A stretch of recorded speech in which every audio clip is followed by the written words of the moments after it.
Hi friends, ഒത്തിരി ഒത്തിരി സ്വപ്നങ്ങൾ സീരിയലിൻ്റെ ഇന്നത്തെ എപ്പിസോഡ് റിവ്യൂയിലേക്ക് എല്ലാ കൂട്ടുകാർക്കും സ്വാഗതം. അങ്ങനെ അഞ്ജുവും അതുപോലെ ശിവയും കൂടിയും നമ്മുടെ വർഷയെക്കുറിച്ച് സംസാരിച്ചുകൊണ്ടിരിക്കുകയാണ്.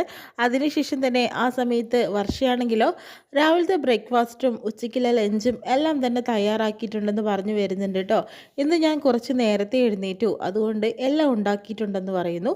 ശിവയാണെങ്കിലോ താൻ ഇത്ര നേരത്തെ തന്നെ എല്ലാം തയ്യാറാക്കി കഴിഞ്ഞോ എന്ന് ചോദിക്കും. ആ സമയത്ത് തന്നെ ഞാൻ നേരത്തെ എഴുന്നേറ്റപ്പോൾ എല്ലാം തയ്യാറായി. ഇനിയിപ്പോൾ ആ പണിയൊന്നും ഉണ്ടാവില്ല എന്ന് പറയുന്നുണ്ട്. ഇന്നാണെങ്കിൽ എനിക്ക് ഡ്യൂട്ടിക്കും പോകണം. താൻ എന്തൊക്കെയാണ് പറയുന്നത്? തൻ്റെ മൂഡ് ഓഫ് ഒക്കെ മാറിയോ എന്ന് ചോദിക്കുന്നുണ്ട്. അതൊക്കെ മാറി. അതൊന്നും ഇനി വെച്ചുകൊണ്ടിരുന്നിട്ട് കാര്യമില്ലല്ലോ. ആർച്ചയെ പ്ലേ സ്കൂളിലേക്ക് കൊണ്ടുപോകണം. വിവേക് ഇല്ലല്ലോ ഇവിടെ. അതുകൊണ്ട് തന്നെ പിന്നെ എനിക്ക് ജോലിക്കും പോകണം എന്ന് പറയുന്നു. ആർച്ച എഴുന്നേറ്റോ എന്തോ? ആർച്ചയ്ക്ക് നേരത്തെ എഴുന്നേറ്റു. അവൾക്ക് പാല് കൊടുത്തു. അബിയാണ് എടുത്തുകൊണ്ട് വന്ന് ഞങ്ങളുടെ റൂമിലേക്ക് കൊണ്ടുവന്നത് എന്ന രീതിയിലൊക്കെ പറയുന്നുണ്ട്. അബി ആക്റ്റീവായി തുടങ്ങുന്നുണ്ടെന്നൊക്കെ വർഷ ചിന്തിക്കുന്നുണ്ട് കേട്ടോ. അതൊക്കെ അവളുടെ ഒരു നാടകമായിരിക്കുമെന്ന് അഞ്ജുവും പറയുന്നുണ്ട്. അതിനുശേഷം തന്നെ ആ ഒരു കാര്യം തന്നെ ഞാൻ എന്നാൽ യൂണിഫോം അയൺ ചെയ്തിട്ട് വരാം എന്ന് പറയുന്നുണ്ട്. ആർച്ചയുടെ കാര്യം ഞങ്ങൾ നോക്കിക്കോളാം, താൻ ഡ്യൂട്ടിക്ക് പോകാനുള്ള കാര്യങ്ങൾ തയ്യാറാക്കിക്കോ എന്നൊക്കെ പറയുന്നുണ്ട് കേട്ടോ. അതിനുശേഷം തന്നെ താൻ ആ റൂമിൽ ആ ഒരു ഗോൾഡ് കോയിൻ കാണുന്നുണ്ട്. അബി ആ ഒരു ഗോൾഡ് കോയിൻ തിരിച്ച് അവിടെ വെച്ചിരിക്കുകയാണ്. അതിനുശേഷം തന്നെ അഞ്ചു വരുന്നുണ്ട് കേട്ടോ. ഈ ഗോൾഡ് കോയിൻ തനിക്ക് അവകാശപ്പെട്ടത് തന്നെയാണ്, അതുകൊണ്ടായിരിക്കാം അവൾ തനിക്ക് തിരിച്ച് തന്നത്. കാരണം ആ വിഷുദിനത്തിൽ ശ്രീനാഥ് നിനക്ക് തന്നിട്ടുള്ള ആ കൈനീട്ടമാണിത്, അല്ലാതെ അവൾക്ക് കൊടുത്തല്ല. അവൾ തെറ്റിദ്ധരിക്കപ്പെട്ടതാണ്. മാത്രമല്ല താനും തെറ്റിദ്ധരിക്കപ്പെട്ടിരിക്കുകയാണ്, വിവേകാണ് തന്നതെന്ന്. പക്ഷേ ശ്രീനാഥിൻ്റെ സ്നേഹം ഇപ്പം തനിക്ക് മനസ്സിലാവുന്നില്ലേ? ഒരു കാര്യം ചെയ്യൂ അഞ്ജു, നീ എൻ്റെ യൂണിഫോം ഒന്ന് അയൺ ചെയ്തു തരുമോ? ഞാനിതാ ഇപ്പോൾ വരുന്നു, ഒരു പ്രത്യേക കാര്യം ചെയ്ത് തീർക്കാനുണ്ടെന്ന് പറയുന്നുണ്ട്. ശരി, ഞാൻ എന്തായാലും അയൺ ചെയ്യാമെന്ന് പറഞ്ഞിട്ട് വാങ്ങുന്നു കേട്ടോ. ആ ഗോൾഡ് കോയിനായിട്ട് വർഷം ചെന്നിട്ടുള്ളത് അബിയുടെ അടുത്തേക്ക് തന്നെയാണ്. താനെന്താടോ ഇങ്ങനെ മൂഡ് ഓഫ് ആയിട്ടിരിക്കുന്നത്? ജോലിക്കൊക്കെ പോകണ്ടേ? താനിങ്ങനെ ഗ്ലൂമി ആയിട്ട് ഇരുന്നിട്ടുണ്ടെങ്കിൽ കാര്യമൊന്നുമില്ലല്ലോ എന്ന് പറയുന്നുണ്ട്. എന്താടോ, എനിക്കൊന്നിനും താല്പര്യമില്ലാന്ന് തോന്നുന്നുണ്ട്. അങ്ങനെയൊന്നുമല്ല, അബി നല്ല മിടുക്കിയല്ലേ. അബി എപ്പോഴും ആക്റ്റീവായിട്ടിരിക്കുന്നത് കാണാനാണ് ഞങ്ങൾക്ക് എല്ലാവർക്കും ഇഷ്ടം. അതുപോലെ തന്നെ ആവണം. പിന്നെ ഇത് താൻ എൻ്റെ റൂമിൽ വെച്ചതാണെന്ന് എനിക്ക് മനസ്സിലായെന്ന് പറയുന്നു.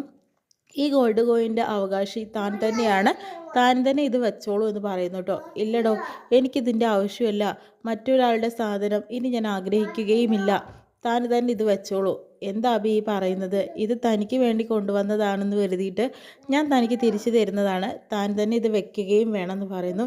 അത് വേണ്ടടോ, എനിക്കൊക്കെ പറയുന്നുണ്ട് കേട്ടോ. ആ സമയത്ത് അവിടേക്ക് അഞ്ച് വീണ്ടും വരുന്നുണ്ട് കേട്ടോ.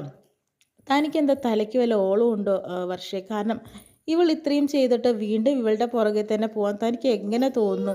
ഈ ഗോൾഡ് കോയിൻ തനിക്ക് വേണ്ടിയിട്ട് ശ്രീനാഥ് കൊണ്ടുവന്നതാണ്. ഇപ്പോഴല്ലേ എല്ലാവർക്കും ആ കാര്യം മനസ്സിലായത്. ആ സമയത്ത് തനിക്കൊന്നും മനസ്സിലായില്ല, അതുപോലെ ഞങ്ങൾക്കും ഇപ്പോൾ മനസ്സിലായല്ലോ എന്ന് കരുതിയിട്ട് ഈ ഗോൾഡ് കോയിൻ ഇനി അവൾക്ക് തിരിച്ചു കൊടുക്കണം എന്ന് അങ്ങനെയെങ്കിലും വിചാരിക്കുമോ? താൻ എന്തൊക്കെയാണ് പറയുന്നത്? സ്നേഹിച്ച ഒരാൾ സ്നേഹത്തോടു കൂടി സമ്മാനം തരുമ്പോൾ അത് മറ്റൊരാൾക്ക് ഷെയർ ചെയ്യുന്നതാണോ നല്ല സ്വഭാവമാണോ എന്നൊക്കെ അഞ്ച് പറയുന്നുണ്ട് കേട്ടോ. വർഷ പറയുന്നുണ്ട്, എന്താടോ ഇങ്ങനെയൊക്കെ പറയുന്നത്? ഇവൾ കാരണമാണ് നിനക്ക് ഈ ഒരു ചതി വന്നത്. കാരണം ഇത്രയും കാലം ഇവൾ ആ മറച്ചു വെച്ചിട്ടുണ്ടായിരുന്നെങ്കിൽ ഇങ്ങനെയൊന്നും വരില്ലായിരുന്നു. ഇപ്പോൾ എന്തൊക്കെയാണ് സംഭവിക്കുന്നത്? അങ്ങനെ അവിടേക്ക് ശിവയും വരുന്നുണ്ട്. എന്തിനാ അഭിയെ നീ എപ്പോഴും ഇങ്ങനെ കുറ്റപ്പെടുത്തുന്നത്? അവളുടെ കയ്യിൽ നിന്ന് ഒരു അബദ്ധം പറ്റിയെന്ന് കരുതിയിട്ട് ഏത് നിമിഷവും അവളെ ഇങ്ങനെ കുറ്റപ്പെടുത്തിക്കൊണ്ടിരിക്കാൻ എനിക്ക് തീരെ താല്പര്യമില്ല എന്ന് ശിവയും പറയുന്നുണ്ട് കേട്ടോ. അപ്പോഴത്തേനും വർഷ പറയുന്നു, ഒന്ന് നിർത്തിക്കുക, എന്തിനാ ഇങ്ങനെ ഒരു പ്രശ്നം? ഞാനിത് അഭിയോട് സംസാരിക്കാൻ വേണ്ടി വന്നതാണ്. അഭിക്ക് അത് കാര്യങ്ങൾ മനസ്സിലായി. ഇനി ആരും ഇതിനെക്കുറിച്ച് സംസാരിക്കേണ്ട ആവശ്യമില്ല. എല്ലാവരും അവരുടേതായിട്ടുള്ള കാര്യങ്ങളിൽ ആക്റ്റീവ് ആയിരിക്കണം. ഇനി ഈ ഒരു സംഭവത്തെക്കുറിച്ച് അധികം സംസാരിക്കേണ്ട എന്നും പറഞ്ഞു പോകുന്നു. വസുന്ധരയാണെങ്കിലോ തൻ്റെ വിവേക് എവിടെയാണെന്ന് അറിയാതെ ആകെ ടെൻഷനായിട്ടിരിക്കുക. ഇവൻ പോയിട്ട് എന്നെ വിളിച്ചില്ല. പിന്നെ ഞാൻ വിളിക്കുന്ന സമയത്ത് ഫോൺ കട്ട് ചെയ്യുകയാണ്. ആ സമയത്ത് മല്ലികാക്കി അങ്ങോട്ട് വരുന്നുണ്ട്. വിവേക് സാർ വേറെ എവിടേക്കോ അല്ല പോയത് മാഡം, ആ ശ്രീനാഥിനെ കണ്ടുപിടിക്കാനാണെന്ന് പറയുന്നു. അതിൻ്റെ ആവശ്യം എന്താ അവന്? കാരണം താൻ സ്നേഹിച്ച ഒരു പെണ്ണിൻ്റെ കാമുകനെ അന്വേഷിച്ചുകൊണ്ട് നടക്കുകയാണോ അവന് പണി? ഇത്രയും തരം താഴ്ന്നവനാണോ എൻ്റെ മകൻ എന്ന് ചോദിക്കുന്നുണ്ട്. ഇതെല്ലാം വർഷ പറഞ്ഞിട്ടായിരിക്കും അവൻ ചെയ്തിട്ടുണ്ടാവുക. വർഷപാപ്പാക്ക് വേണ്ടിയിട്ടാണ് എല്ലാ കാര്യങ്ങളും അല്ലെങ്കിൽ വിവേക് സാർ ചെയ്യാറ്. അപ്പോൾ ശ്രീനാഥിന് തെരഞ്ഞു പോയതും അതുകൊണ്ട് തന്നെയായിരിക്കുമെന്നും പറയുന്നുണ്ട്. എന്നാൽ ഞാൻ അവനെ ഒന്ന് വിളിച്ചു നോക്കട്ടെ, ഇങ്ങനെ വിട്ടാൽ പറ്റില്ലല്ലോ, ആകെ പ്രശ്നത്തിൻ്റെ മേലെ പ്രശ്നമായി മാറുകയുള്ളൂ. അതിനുശേഷം തന്നെ അഭിയാണെങ്കിൽ ഫുഡ് കഴിക്കാനിരിക്കുന്ന സമയത്ത് ശിവ ഒന്നുകൂടെ കൊടുക്കുന്നുണ്ട്, അതായത് ഫുഡ് കൊടുക്കുന്നുണ്ട്. എനിക്ക് വേണ്ടടോ മതി, അങ്ങനെയൊന്നും പറഞ്ഞാൽ പറ്റില്ല. ഇനി ഈ ഒരു തടി ഇനി പോകാൻ പാടില്ല, താനല്ലേ പറഞ്ഞത് കഷ്ടപ്പെട്ടുണ്ടാക്കിയ തടിയാണ്, അങ്ങനെയൊന്നും ഇത് കളയാൻ ഞാൻ സമ്മതിക്കില്ല എന്ന് കരുതി ഫുഡ് കഴിക്കാതിരുന്ന ആകെ പ്രശ്നമാണ്. പിന്നെ താൻ ഫുഡ് കഴിക്കണമെങ്കിൽ വർഷ ആർച്ചയ്ക്ക് പാടിക്കൊടുക്കുന്ന പാട്ടോ കഥയോ ഞാൻ പാടിത്തരണോ, എന്നാൽ പിന്നെ താൻ കഴിക്കൂ എന്ന് പറയുന്നു. ഒന്ന് നിർത്തടോ, എന്തൊക്കെയാണ് ഈ പറയുന്നത്, താൻ എന്തായാലും ഇത് കഴിക്കുന്ന വേണം എന്ന രീതിയിലൊക്കെ പറയുന്നുണ്ട്. ഇങ്ങനെ കഴിക്കാണ്ടിരുന്നിട്ട് തനിക്ക് എന്ത് കിട്ടാനാണ്, ഫുഡൊക്കെ കഴിക്കണ സമയത്തിന്, എന്നാലാണ് അബി പടയൊരു അബിയായിട്ട് മാറുള്ളൂ എന്ന രീതിയിലൊക്കെ ശിവ അബിയെ ഉപദേശിക്കുന്നുണ്ട്. അതിനുശേഷം നമ്മുടെ ശ്രീനാഥിനെ അന്വേഷിച്ചുകൊണ്ട് പോയുള്ള വിവേകിനെ വസുന്ധര മേഡം വിളിക്കുന്നുണ്ട് കേട്ടോ. നീ എവിടെയാടാ നിൽക്കുന്നത്, മമ്മി നീ എത്രയും പെട്ടെന്ന് ഇങ്ങോട്ട് വരണമെന്ന് പറയുന്നു. പെട്ടെന്ന് എത്തുന്ന സ്ഥലത്തല്ല ഞാനിപ്പോൾ ഉള്ളത്, നീ വല്ല അമേരിക്കയിലും എങ്ങാണ്ടാണോടാ, നീ എന്താ എന്നോട് പറയാതെ എങ്ങോട്ടാണ് നീ പോയത്? ഞാൻ വയനാട്ടിലാണ് മമ്മി. ആ ശ്രീനാഥിനെ കണ്ടെത്താനാണോ നീ പോയിരിക്കുന്നത്? നിനക്ക് നാണമില്ലടോ, സ്നേഹിച്ച പെണ്ണിൻ്റെ കാമുകനെ തിരഞ്ഞുകൊണ്ട് നടക്കാനായിട്ട് നിനക്ക് നാണമില്ലേ ചോദിക്കുന്നുണ്ട്. മമ്മി ഇനി ഒന്നും പറയണ്ട, ഞാൻ കുറച്ച് കാര്യങ്ങൾ തീരുമാനിച്ചിട്ടുണ്ട്, അതുവഴി എല്ലാ കാര്യങ്ങളും ഞാൻ സെറ്റാക്കിക്കോളാം എന്ന് പറഞ്ഞ് ഫോൺ കട്ട് ചെയ്യുന്നു. അങ്ങനെ മല്ലിക വീണ്ടും എരിപിരി കൂട്ടാനായിട്ട് നിൽക്കുകയാണ്. മേഡം, ആ വർഷയ്ക്ക് വേണ്ടിയിട്ടാണ് സാർ ഇങ്ങനെയൊക്കെ ചെയ്യുന്നത്, നീ ഒന്ന് നിർത്തിക്കുക. നീ ആ 4 പെൺകുട്ടികളെ ഇങ്ങോട്ട് വിളിച്ചു കൊണ്ടുവന്നത് നീയല്ലേ? അന്ന് മുതൽ മനുഷ്യന് സമാധാനം ഉണ്ടായിട്ടില്ല, ഓരോരോ പ്രശ്നങ്ങൾ നീ കാരണം എല്ലാം തന്നെ സംഭവിച്ചതെന്ന് പറയുന്നു. അങ്ങനെ മല്ലികയാണെങ്കിലോ, ഞാൻ കാരണമാണ് ഇപ്പോൾ ഇങ്ങനെയൊക്കെ സംഭവിച്ചത്, ഞാനാണോ തെറ്റ് ചെയ്തതെന്ന് ആലോചിച്ചുകൊണ്ടിരിക്കുന്നു കേട്ടോ. അതിനുശേഷം തന്നെ അബിയും അതുപോലെ ശിവയും കൂടി വീണ്ടും സംസാരിച്ചുകൊണ്ടിരിക്കുകയാണ്. താനിങ്ങനെ വിഷമിച്ചോണ്ടിരുന്നു കഴിഞ്ഞാൽ ഞാൻ എൻ്റെ വീട്ടിലേക്ക് പോകും എന്ന് പറയുന്നുണ്ട്. തനിക്ക് തൻ്റെ അമ്മയുടെ കൂടെ നിൽക്കാനാണ് ആഗ്രഹമെങ്കിൽ താൻ പൊക്കോടോ, എൻ്റെ അവസ്ഥ താൻ കാര്യമാക്കണ്ട. പിന്നെ ഞാൻ സൂയിസൈഡൊന്നും ചെയ്യില്ല തനിച്ചിരിക്കുമ്പോൾ, പിന്നെ എൻ്റെ അസുഖത്തിൻ്റെ കാരണവശാൽ ഞാൻ ചെയ്തു എന്ന് വരും വിചാരിച്ചിട്ടാണോ താൻ എനിക്ക് കൂട്ടിയിരിക്കുന്നത്? അങ്ങനെയൊക്കെ പറഞ്ഞിരിക്കുന്നത് തൻ്റെ ഫ്രണ്ട് വരുന്നുണ്ട്, അതായത് അബിയുടെ ഫ്രണ്ട് വക്കീൽ വരുന്നുണ്ട് കേട്ടോ.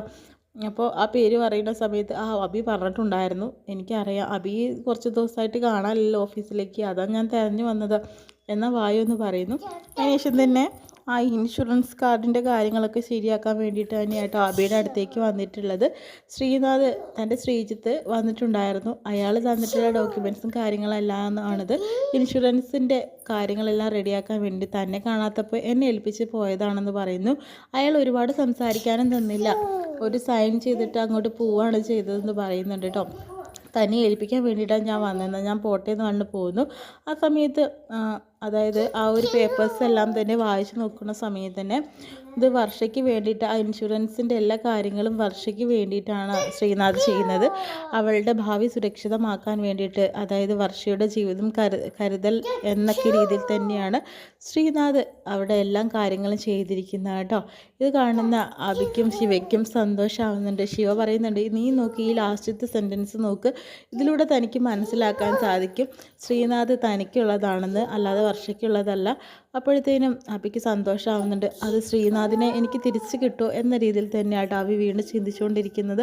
ഇപ്പോഴും അബിയുടെ ആ ഒരു മാനസികാവസ്ഥയിൽ നിന്ന് ഒരു മാറ്റം ഉണ്ടായിട്ടില്ല കേട്ടോ. സ്ത്രീയെ തനിക്ക് വേണം എന്ന രീതിയിൽ തന്നെയാണ് കേട്ടോ അബി ചിന്തിച്ചുകൊണ്ടിരിക്കുന്നത്.